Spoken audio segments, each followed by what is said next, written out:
আসসালামু আলাইকুম গাইস, আজকে আমি আপনাদেরকে দেখাবো কিভাবে আপনাদের ফোনে আপনাদের প্রিয়জনদের ছবিটিকে সেভ করতে পারবেন এবং সেই নাম্বারের সাথে যখনই সে কল করবে তখনই কিন্তু তাদের এই ছবিটাকে আপনারা কিন্তু ফোনের স্ক্রিনে দেখতে পারবেন। তো দেরি না করে শুরু করা যাক আজকের ভিডিওটা।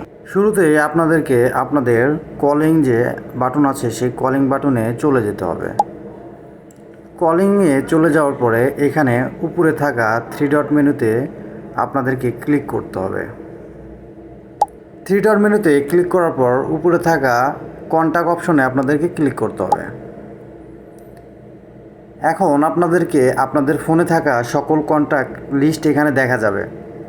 এই কন্ট্যাক্ট লিস্টের মধ্যে থেকে আপনাদেরকে যে নাম্বারটি আপনারা ছবিতে যুক্ত করবেন, যার ছবি যুক্ত করবেন, সেই নাম্বারটি আগে খুঁজে বের করবেন। আপনারা নর্মালি স্ক্রল করেও খুঁজে বের করতে পারেন, অথবা আপনারা সার্চ বারে ক্লিক করেও কিন্তু খুঁজে বের করতে পারেন। তো এখানে আমি আমার এই রাজু জিপি তার নাম্বারটিতে আমি তার ছবিটা যুক্ত করব। এর জন্য পেন আইকন আছে, এই পেন আইকনে ক্লিক করতে হবে। পেন আইকনে ক্লিক করার পর এখানে আপনারা দেখতে পাবেন পিকচার্স অ্যান্ড কলিং কার্ড। হ্যাঁ, এখানে কিন্তু একটা প্রোফাইল পিকচার আছে, আবার এই যে কলিং কার্ড আছে, ঠিক আছে। তো আপনারা কিন্তু এখান থেকে দুইটা জিনিস সেট করতে পারবেন, একটা হচ্ছে প্রোফাইল পিকচার এবং একটা কলিংয়ের সময় যেটা আসবে সেটা। তো আমরা যেহেতু কলিংয়ের সময় যেটা আসবে সেটা করতে যাচ্ছি, তার জন্য আমাদেরকে এই উপরে থাকা প্লাস আইকনটিতে ক্লিক করতে হবে। তো প্লাস আইকনটিতে ক্লিক করার পর আপনাদের এরকম একটা ইন্টারফেসে নিয়ে আসবে, এবং নর্মালি যখন কেউ আপনাদেরকে কল দেয় তখন কিন্তু নর্মালি এরকম একটা অপশন থাকে এবং এখানে টাইম লেখা থাকে। এখন যেহেতু আমরা তার ছবি যুক্ত করব, সেক্ষেত্রে আমাদেরকে নিচে থাকা এখানে থেকেও নিতে পারি, আবার ক্যামেরা থেকেও নিতে পারি, আবার গুগল ফটোস থেকে নিতে পারি। তো আমি এখানে আমার গ্যালারিতে ক্লিক করব। গ্যালারিতে ক্লিক করার পর তো এখানে আমি যুক্ত করলাম। যুক্ত করার পরে এরকম কিন্তু একটা অপশন চলে আসবে। দেখুন আমাদের ছবিটা কিন্তু অলরেডি ব্যাকগ্রাউন্ডে যুক্ত হয়ে গেছে।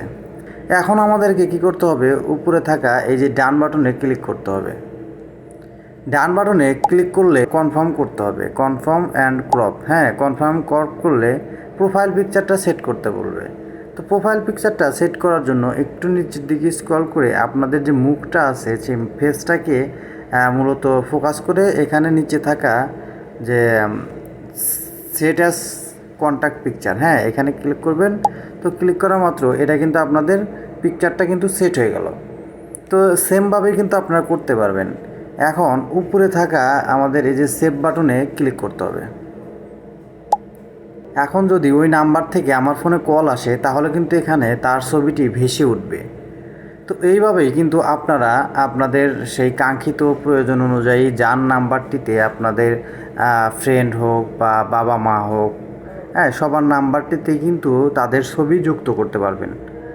তো ঠিক আছে, ভিডিওটা ভালো লাগলে সবাই লাইক, কমেন্ট এবং সাবস্ক্রাইব করতে ভুলবেন না। ধন্যবাদ সবাইকে।